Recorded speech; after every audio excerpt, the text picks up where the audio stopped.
प्यारे विद्यार्थियों, आप सभी को मेरा नमस्कार। मैं डॉक्टर नेमीचंद कुमावत, सहायक आचार्य हिंदी विषय, राजकीय महाविद्यालय की आपकी इस बीए प्रथम वर्ष विषय हिंदी साहित्य के प्रथम प्रश्न पत्र की आज की इस ऑनलाइन कक्षा में मैं आपके समक्ष लेकर के आया हूँ मलिक मोहम्मद जायसी के द्वारा रचित पद्मावत महाकाव्य के एक खंड नागमती वियोग वर्णन खंड को लेकर के आया हूँ। आज हम इसका अध्ययन करेंगे। पिछली जो हाल ही की जो ऑनलाइन कक्षा हुई थी, जिसमें हमने मलिक मोहम्मद जायसी के कर्तृत्व, व्यक्तित्व और उनकी काव्यगत विशेषताओं पर विस्तार से हमने बात की है। आपके इस प्रथम प्रश्न पत्र में जो पाठ्य पुस्तक लगी हुई है, जिसमें 12 कवियों की कविताएं संकलित हैं और हमने आरंभिक 7 कवियों की कविताओं का विस्तार से अध्ययन कर लिया है। और ये मलिक मोहम्मद जायसी जी का ये 8वां अध्याय पिछली हाल ही ऑनलाइन कक्षा से हमने आरंभ किया था। उसी क्रम को जारी रखते हुए आज हम नागमती वियोग वर्णन खंड का अध्ययन करने जा रहे हैं। इस अध्याय में ये नागमती का वियोग वर्णन खंड से संबंधित पूरे 15 पद दे रखे हैं आपके, और प्रकृति की यानी बाहरी ऋतुओं को आधार बना करके नागमती के वियोग वर्णन को यहाँ प्रस्तुत किया गया है। तो 12 पद 12 ऋतुओं पर आधारित हैं। साथ ही आरंभिक जो 3 पद हैं वो केवल पूर्व पीठिका नागमती के वियोग वर्णन और उनकी जो वीर दशाएं वीर अवस्थाएं हैं उन्हीं को संकेतित करते हुए कवि ने ये चित्रित किया है। तो आज हम आरंभ करने जा रहे हैं और प्रत्येक ऑनलाइन कक्षा में केवल 2 ही पदों का अध्ययन हो पाएगा, क्योंकि ये बड़े बड़े पद हैं। कम से कम 7 पद आरंभ की चौपाइयाँ हैं, 7 छंद चौपाइयाँ, 7 पंक्तियाँ और एक दोहा इसके अंत में दिया हुआ है। प्रत्येक पद के अंत में दोहा चौपाई शैली में ये लिखा हुआ है और अवधि इसकी भाषा है। और पिछली हाल ही की ऑनलाइन कक्षा में ये मैंने पूरा वृत्तांत सुनाया था। राजा रतन सेन चित्तौड़ के राजा थे। इनकी जो प्रथम पत्नी भारतीय आदर्श पत्नी नागमती इनकी पत्नी रही हैं। और राजा रतन सेन जो है हीरामन तोते के द्वारा पद्मावती के रूप सौंदर्य का वर्णन किया गया और पद्मावती को पाने के लिए राजा रतन सेन चित्तौड़ को छोड़ के निकल जाते हैं। और पद्मावती जो है सिंगल द्वीप पर्वत यानी राजा गंधर्व सेन की पुत्री होती हैं, अनिद्य सुंदरी होती हैं। हीरामन तोता उसके रूप सौंदर्य का वर्णन रतन सेन जी के सामने करता है और रतन सेन जी उसको लेने के लिए चल पड़ते हैं। काफ़ी समय व्यतीत हो जाने के बाद में नागमती चित्तौड़ में अपने प्रियतम की वियोग वेदना में पीड़ा सहती है, कष्ट सहन करती हैं। उसकी वियोग वेदना उसके लिए असह्य हो जाती है। तो उसी की वियोग वेदना को आधार बना करके हिंदी साहित्य की अमूल्य निधि के रूप में मलिक मोहम्मद जायसी जी ने एक आदर्श भारतीय नारी का चित्रण किया, जो प्रियतम के वियोग में 12 महीने की भारतीय पर्व त्योहारों के साथ किस तरह से अपने आप को महसूस करती है, वो किस तरह से वो एकांकी जीवन जीती हैं। देखिए, हम आरंभ करते हैं। पहला पद नागमती वियोग वर्णन खंड का, पहली पंक्ति देखिए। नागमती चित्तूर पंथ हेरा, पीऊ जो गए पुनि कीन ने फेरा। ये 2 चरण हैं। प्रत्येक चरण में 16 मात्राएं, तो चौपाई छंद। नागमती जो राजा रतन सेन की विवाहिता स्त्री हैं। चित्तूर पंथ हेरा, चित्तूर यानी चित्तौड़ की तरफ, पंथ यानी रास्ता, हेरा यानी देखा, यानी चित्तौड़ की तरफ आने वाले रास्ते को वो बार बार टकटकी लगा करके वो देखती रहती है। जिस रास्ते उसके प्रियतम गए थे उस रास्ते से ही पुनः वो लौट करके आने वाले हैं, तो उसी मार्ग को वो अपनी पलकें बिछा करके उनका इंतजार करती हैं। पीऊ जो गए पुनि कीन ने फेरा, इसी रास्ते से मेरे प्रियतम जो गए, पीऊ जो गए अर्थात प्रियतम जो गए, पुनि यानी दोबारा, कीन ने फेरा अर्थात दोबारा वो लौट करके आए नहीं। काफ़ी समय हो गया है। वो अत्यधिक व्याकुल और विवल हो जाती है।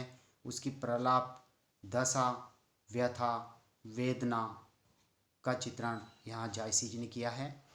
नागर कहूँ नारी बस परा, और अब एक तरह से नागमती को जब उसके प्रियतम काफ़ी समय तक नहीं लौट पाते हैं तो उसको कई तरह की आशंकाएं उसको घेर लेती है।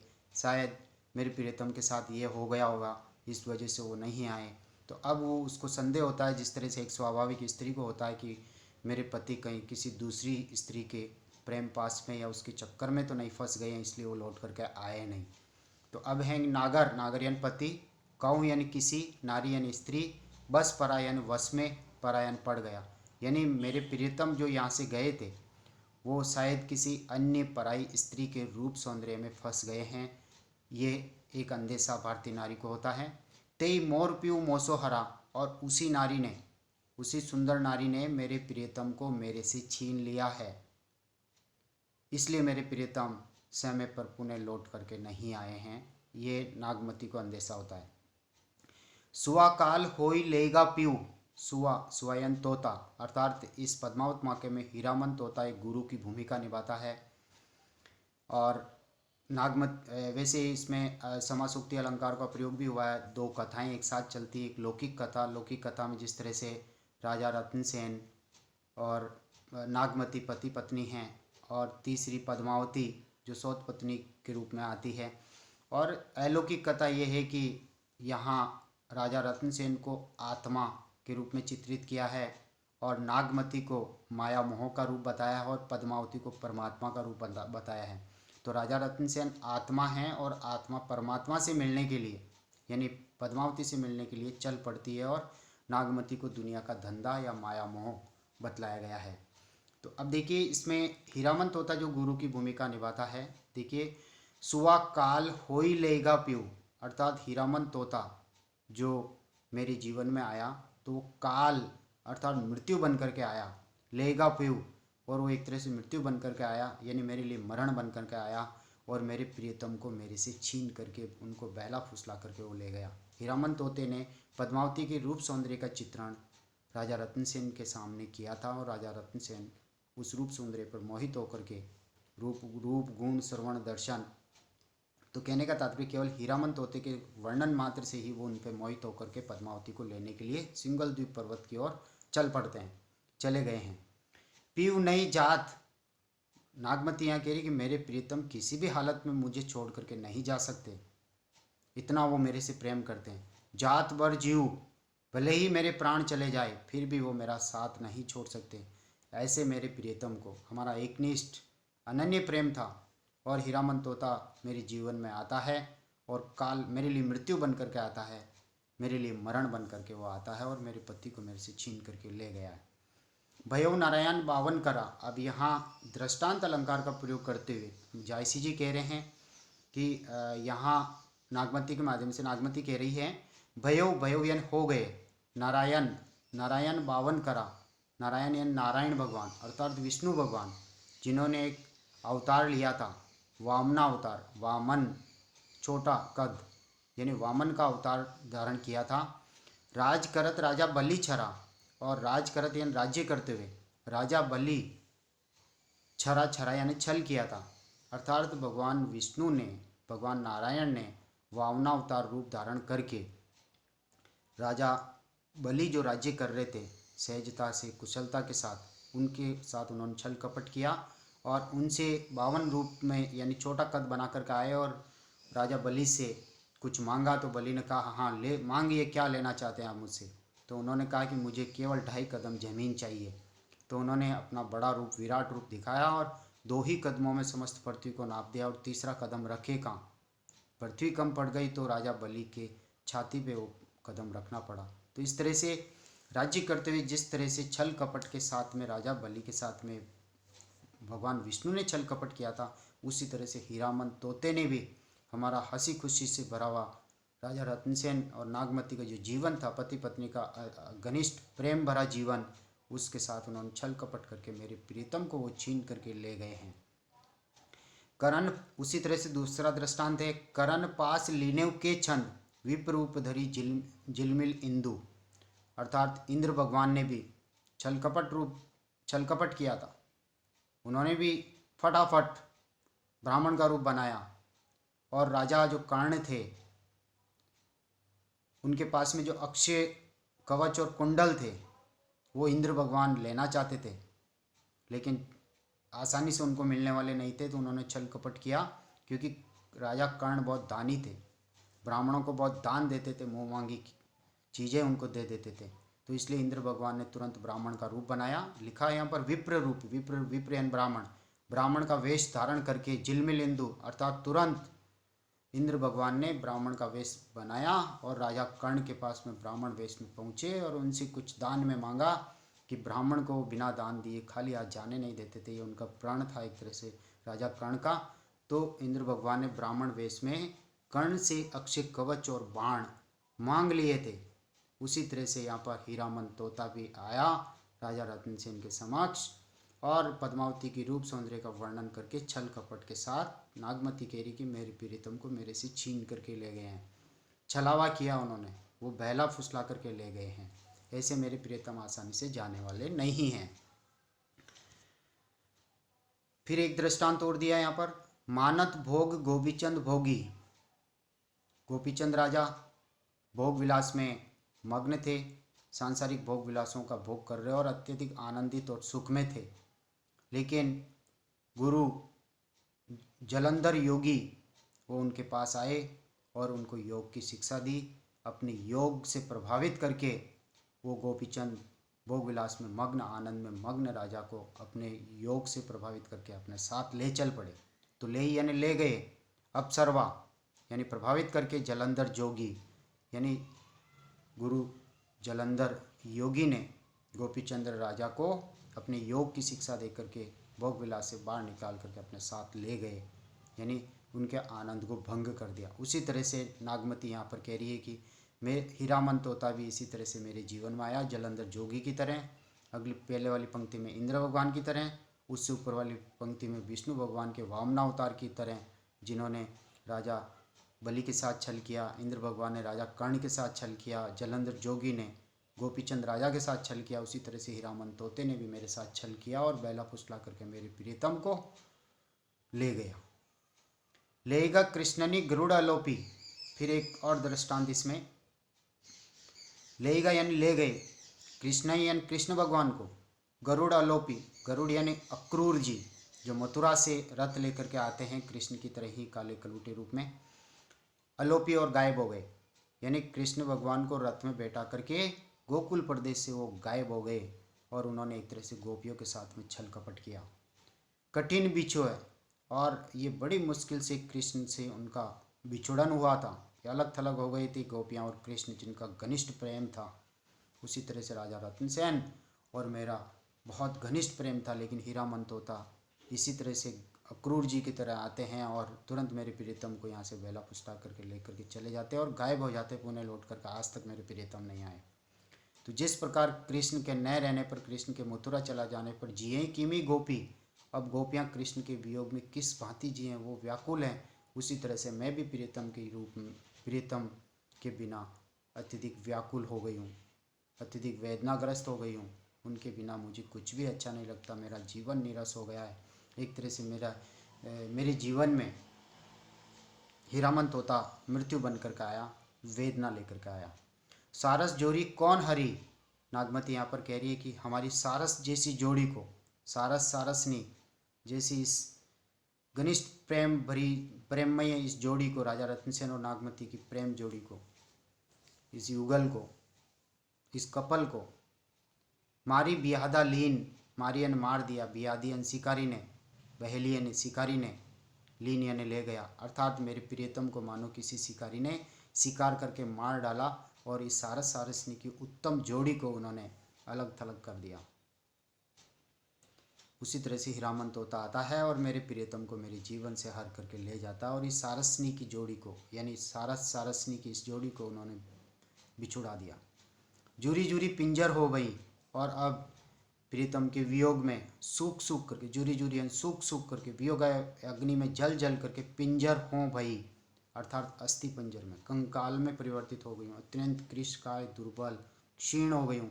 वीरे काल मोहि दीन, और ये वियोग वेदना का काल मुझे प्रदान कर दिया गया। यानी सारा दोष हीरामन तोते को दिया गया है इस पूरे पद में कि वह आता है मेरे जीवन में मृत्यु बन के और मेरे प्रियतम को बेला फुसला करके ले गया। और कई दृष्टांतों के माध्यम से यहाँ पर नागमती ने अपनी बात रखी है। दूसरे पद की ओर हम आगे बढ़ते हैं। दूसरा पद है पीयू वियोग अस बाउर जीव। नागमती कह रही है कि प्रियतम के वियोग में मैं बाउर बाउर यानी बावली होकर के, पागल होकर के जी रही हूँ। पपिया नित्य बोले पीयू पीयू। जिस प्रकार प्रकृति में पपैया पक्षी जो है रात और दिन लगातार पीयू पीयू की वाणी में वो जीता है, उसी तरह से प्रियतम के वियोग में मैं भी पीयू पीयू कह करके पगली होकर के जी रही हूँ। अधिक काम दाधे सो रामा। रामा यानी उनके राम अर्थात प्रियतम परमात्मा कौन, एक भारतीय नारी के लिए तो पति ही परमेश्वर हैं। तो कहने का तात्पर्य अब प्रियतम के वियोग में, जब प्रियतम यहाँ मौजूद हैं तब तो ना स्त्री को कोई वेदना नहीं, लेकिन प्रियतम से बिछुड़न हो गया, प्रियतम काफ़ी लंबे समय के लिए चले गए हैं और उनका आना भी अभी एक तरह से अंदेशा बना हुआ है कि लौट करके आएंगे या नहीं। तो उसी तरह से भारतीय नारी को उसकी काम भावना उसको जलाती है, सताती है। तो अधिक काम दाधे, दाधे यानी जलाना, काम यानी काम भावना, श्रृंगारिक भावना उसको जला रही है। हरि ले सुआ गए पीऊ नामा। हरि ले अर्थात हरि यानी ईश्वर को अर्थात मेरे पति को, स्वामी को, ले यानी ले गया, सुआ यानी हीरामन तोता, गयो पीऊ नामा अर्थात मेरे प्रियतम को, नाम को भी मेरे से हरण करके ले गया। हीरामन तोता जो पद्मावती के रूप सौंदर्य का वर्णन करके मेरे प्रियतम को बेला फुसला करके यानी ले गया। मेरे नागमती कहती कि मेरे जीवन में प्रियतम ही सब कुछ थे, उन्हीं का नाम ही सब कुछ था और वो ही मेरे से छीन करके ले गया है। वीरे बान तस लाग ने डोली। जब हीरामन तोता मेरे प्रियतम को लेकर के गए उस समय वियोग वेदना रूपी बाण मेरे हृदय में लगा, फिर भी मैं दुख में हिली तक भी नहीं। रक्त पसीज यानी कहने का तात्पर्य अत्यधिक वेदना के कारण रक्त रूपी पसीना निकला और उस पसीने में भीजी गई चोली, मेरी चोली भी भीग गई यानी मेरे वस्त्र, शरीर के वस्त्र भी उस पसीने में भीग गए, अश्रुओं में भीग गए। इतनी वेदना मुझे मिली, लेकिन उस पीड़ा को भी मैंने सहन किया। सूखा हिया हार भा भारी। और स्थिति ये हुई कि अत्यधिक रुदन के कारण जो हृदय में जो जल था वो अश्रुओं के रूप में प्रवाहित होकर के बाहर निकल गया, सब ढुल गया, सब बह गया। सूखा हिया इसलिए रक्त भी पसीने के रूप में बाहर निकल गया, तो हृदय सूख गया। हार भा भारी, गले में जो हार मैंने पहन रखा था संयोग के क्षणों में ये बोझ नहीं बना था, लेकिन अब वियोग के क्षणों में ये हार मेरे लिए बोझ बन गए, क्योंकि मैं अत्यधिक दुर्बल और कृशकाय हो गई हूँ। हरे हरे प्राण तजई सब नारी। और उनकी जो सखियाँ हैं नागमती की, वो सारी सखियाँ हरे हरे अरे अरे ये तो प्राणों को त्याग देगी, यानी उसकी स्थिति देखी नहीं जा सकती। वेदना से सारी सखियाँ कांप जाती है कि अब ये तो प्राण त्यागने वाली है। हरे हरे हे प्रभु प्राण तजई, प्राणों को त्यागने वाली है। सब नारी इस तरह से कहकर के वेदना से कांप उठती है सारी सखियाँ। खन एक आव पेट में सांसा, यानी थोड़ी देर में, खन खन यानी क्षण भर में उसके पेट में एक सांस, यानी पेट फूलता हुआ नजर आता तो एक सांस सहित उसने ली है। इस तरह से प्रलाप दशा, मूर्छा की दशा, जो वियोग की दशाएं होती है वो यहाँ चित्रित होती है, व्यथा, मूर्छा। खनई झाई जीव होई निराशा। खनई यानी क्षण भर में वही पेट वापस नीचे बैठता हुआ नजर आता है, यानी जो सांस ली है वो सांस वापस उसने छोड़ दी, यानी जीव होई निराशा। अब उसके प्राणों के लिए एक तरह से हताश होना पड़ रहा है, शायद प्राण पंखेरु अब उड़ने वाला, उसके शरीर का साथ देने वाले नहीं है, ऐसा सखियों को अंदेशा होने लगा। इसलिए सखियाँ पास में आती है उसकी बेहोशी की अवस्था में। पवन डोलावई, और इस प्रलाप दशा में वो उसके चेहरे पे हवा करती है, पंखा चलाती है। सिंचई चोला, और उसके शरीर के वस्त्र और मुख अंग प्रत्यंगों पर वो जल के छींटे देती है ताकि उसको वापस पुनः होश आ जाए। पहर एक यानी काफ़ी समय बाद। समुझी मुख बोला, काफ़ी समय बाद में जब उससे समझाया जाता है तब जाकर के मुख से वो कुछ बोलती है, कुछ सचेत होती है, कुछ सावधान होती है, कुछ होश हवास उसे आता है और सचेत होकर के मुख से कुछ एक दो शब्द बोलती है, प्रिय प्रिय प्रिय। प्राण पयान होत को राका, और ये शब्द बोला उन्होंने कि मेरे प्राण जो है पयान जाने ही वाले हैं, पयान करने वाले, प्रस्थान करने वाले हैं, यानी मेरे प्राण पंखेरु अब उड़ने ही वाले हैं, मेरे शरीर का साथ छोड़ने वाले हैं। होत को राका, अब इन प्राणों की रक्षा कौन करेगा। को सुनाव प्रीतम को भाका, और मेरे प्रीतम से मेरी वियोग वेदना की इस वाणी को, इस कथा को कौन सुनाएगा, या प्रीतम से मेरा मिलन कब होगा, यानी ये प्राण पंखेरु अब साथ छोड़ने ही वाले हैं, तो मेरे प्रीतम से मुझे कौन मिलाएगा। ये वेदना, ये प्रलाप दशा।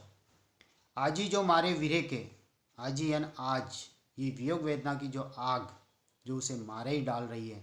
और आगी उठे तेल आगी, और उसके पूरे शरीर में ये आग, वियोग वेदना की आग लगी हुई है। वो मुख से कुछ बोलती है तो उससे भी मुखाग्नि प्रज्वलित होती है। आगी उठे तेल आगी, यानी उसके शरीर में आग लग रही है चारों तरफ से। बोलती है तो भी मुख से आग की लपटें निकलती है। हंस जो रहा शरीर में, और उसके शरीर के अंदर जो हंस यानी जीवात्मा, जो प्राण हैं शरीर के अंदर, वह भी प्राण पंखे उसका साथ छोड़ने वाले हैं, क्योंकि पांख जरा उस हंस के भी, आत्मा रूपी प्राण रूपी जीवात्मा के पंख भी, पक्षी के पंख भी जलने लग गए हैं, गा भागी, और वो भी साथ छोड़ करके जाने वाला है। तो इस तरह से ये ऊहात्मक वर्णन भी हमें देखने को मिल रहा है, अतिशोक्तिपूर्ण वर्णन है ये। तो प्यारे विद्यार्थियों, आज की इस ऑनलाइन कक्षा में हमने इन 2 पदों का विस्तार से अध्ययन किया। इन 2 पदों की विषय वस्तु, नागमती की मार्मिक वियोग वेदना का चित्रण जायसी ने जो किया उसका आज हमने अध्ययन किया। अगली ऑनलाइन कक्षा में हम अगले 2 पदों पर विस्तार से अध्ययन करेंगे। तब तक के लिए जय हिंद, जय भारत, थैंक यू।